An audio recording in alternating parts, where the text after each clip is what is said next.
Pete'sTools.com. G'day guys, how are we all going today? Another exciting episode of Pete's Tools for you. Yeehaw! Hey guys, I've been looking at this Lotos plasma cutter, the LTP 5000D, I think it is, something like that. And what we want to do today is just run it through some tests and we'll see if it actually cuts what it says it's supposed to cut. And I might just talk about the value for money that you get, or the not value for money that you get. Anyway guys, same as usual, if you like my videos, subscribe, drop me a like, drop me a comment, come say good day in the comments below. Now let's get into it. Right guys, the first thing I noticed when I unpacked this machine was it had a plug on it like this, and I couldn't figure out that's not a USA plug. It's not a plug from the United Kingdom, and it's certainly not a New Zealand plug. So what's the story with this? Now I had a quick look online and I figured out that this plugs into something else that you plug into the wall. I might be wrong. If I'm wrong guys, put it in the comments below. But I'm sure that this you need another adapter for. When you normally buy these machines, you normally get adapter included, you know, for the 110 or the 220. But bugger if I can figure out what this is. Anyway guys, I just ripped it off the end because I have to put my plug on it anyway, but maybe it's just another cunning way to get you to spend some more money. Anyway guys, that's just me. I'm a cynical old git. Another thing I noticed guys, I had to buy this from Amazon. Well, I didn't have to buy it, but I'm in New Zealand and you can't basically buy these consumables off the shelf here for these machines that come out of the States. Not only is this the most expensive plasma cutter that I've brought so far, I had to buy consumables, whereas normally I don't buy consumables because I've got hundreds of them in my workshop. And normally they just use a generic torch where you can interchange your consumables. You can buy them from anywhere online. You don't have to buy them from Amazon. You can buy them straight from the factory in China if you want to. But they have changed this machine to use their own torch, which may be another thing. Maybe I'm just being cynical, I don't know. But this cost me $100 to get it to New Zealand, so you know it's quite an expensive machine. All up New Zealand dollars, this cost me just over $1,000 to get it here, with the shipping, the tax, the consumables. Well, actually, normally I can get a machine here from between $550 and $650. So it is quite a bit more expensive machine. So if it's a more expensive machine, I would expect it to cut a lot better than my other machines. So according to the instruction book, guys, this can cut maximum of about 12 millimeters or half an inch. As you can see there, we're almost half an inch there. 0.5, half an inch there. So if we change that to millimeters, we got 12.7, so yeah, 12.7. So we're about half an inch, guys. One of the things I noticed on this too, guys, is that you don't have to assemble the water trap on the back, which is really, really good.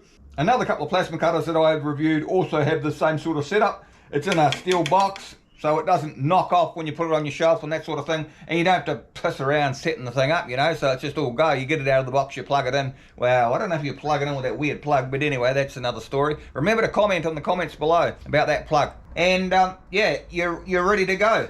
But the other machines that have had this on there have been cheaper as well. Once again, we just got the basics. We've got an air gauge in the front. We only have one dial here. And we have the adjuster for the air pressure on the front here. Once again, you just got your plasma torch plugs in here, your on-off switch plugs in there, your pilot arc wire goes on here, and your earth lead goes on here. So all in all, guys, very, very basic machine. There's no LEDs, well, apart from this little one up here, but there's no LEDs to tell you what air pressure you've got, nothing like that. And I don't even think you can adjust the post time on this machine, which seems to be very, very backward if you ask me. But we'll see how she cuts. Yeah! So we've got about a 3 meter earth lead, guys, which is sort of pretty average as well, and it's light, the same as they normally are. I don't know why they put so light earth leads on these machines. I'm damned if I do, but anyway. We've just got our basic earth lead. We have our torch here, which is about 4 meters. Like I was saying before, guys, they have their own sort of style of torch, so therefore it backs you into a corner of buying consumables only from them. As you can see here, guys, it has a different sort of connector that goes into the machine rather than just your normal generic one. So the torch just pushes in there and screws in, guys. Just like that. Pilot arc and your off-on switch. So we'll put the pilot arc on first, just like so. And then we've got our off-on switch lead here that just goes in there like that. So according to the instructions, we need to set this to about 65 psi, which is what it's on already. We can adjust that up and down here on the front, up and down. Once we pull the trigger on the torch, it'll release the air. Well, we better turn it on first, Pete. There we go. So we're on 50, it's supposed to be 50 amp, it's reading 51, so I don't know if that tells us anything. And we can go up and down on the air gauge here. So they recommend about 65 psi. So we're at 60. There we go there, we're at 65 psi. Once you get it to your right air pressure, just push this in to lock it in. Now, like I said before, this is very, very, very basic, guys. There's only one adjustment, and that's your amps. Absolutely unbelievable for a machine of this price. But anyway, let's try and cut something. Once again, we've got a fan that runs all the time. As soon as we turn this machine on, the fan runs. It's not on demand or anything like that. Some of the other plasma cutters, as you might have seen from some of my other reviews, they have an on-demand fan, which means when the machine gets hot enough, then the fan will come on and it'll switch off so you don't listen to this annoying buzzing all the time. So we'll start by cutting this, which is 8.1 millimeters. Can you see that there, guys? What's that in imperial? I'm not very good at imperial, I'm a metric boy. 0.32, can you see that there? 0.32, 8.3 millimeters. So let's try and cut that, see if she cuts. As you may have noticed, my steel in my workshop is getting less and less and less and less. I might have gone and buy myself some new steel, I think. Righto, let's see if she actually lights up. What will it do? Yee-haw, Grandma!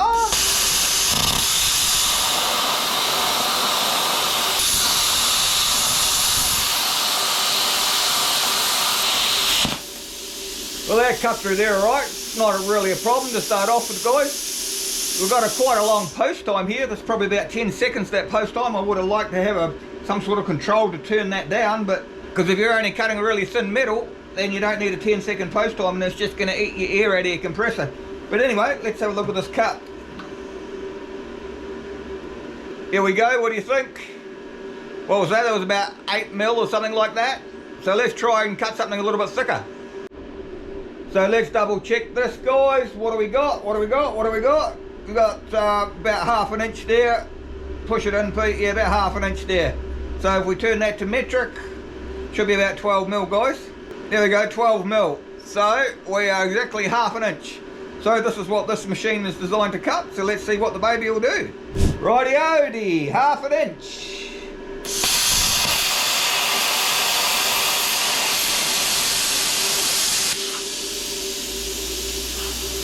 Try that again.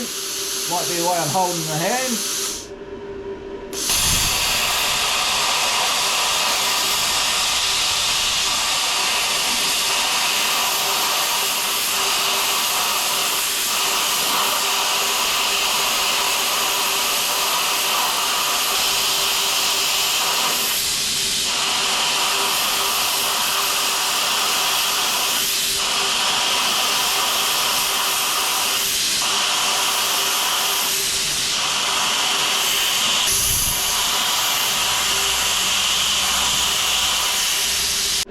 Well, it certainly attempted to cut through it, guys. There you go. Yeah. Have a look at that cut. What would you say? I'd say that's about average. I think that is quite disgusting, really. Anyway, it might just be that I'm not used to the torch. Yeah, as you know, I'm new to plasma cutting. I've only plasma cutted for about 25 years, so it may be that. Or maybe I'm not holding my mouth the right way. I don't know. But it says that maximum it'll cut is half an inch. This is half an inch. It cut it. So there you go, you can't really complain. So guys, what do you think of that? Switch that noise off. So we cut half an inch.